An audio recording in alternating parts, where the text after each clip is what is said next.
the following counties in Pennsylvania: Armstrong, Beaver, Butler, and Lawrence.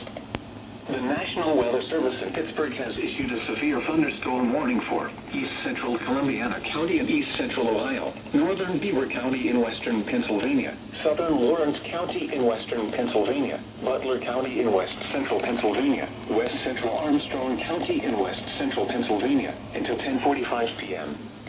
At 9:56 p.m., a severe thunderstorm was located near Beaver Falls, moving east at 55 miles per hour. Hazard, quarter-size hail. Source, radar indicated. Impact, minor damage to vehicles is possible.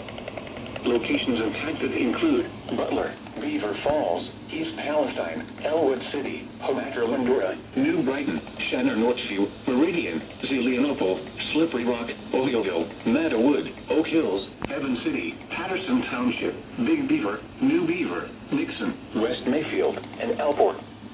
This includes the following highways: Pennsylvania Turnpike between mile markers 3 and 23. Interstate 79 in Pennsylvania between mile markers 83 and 105. Interstate 376 in Pennsylvania between mile markers 20 and 35. For your protection, move to an interior room on the lowest floor of a building. Please report severe weather by calling 412-262-1988, posting to the National Weather Service Pittsburgh Facebook page, or using Twitter at NWS Pittsburgh.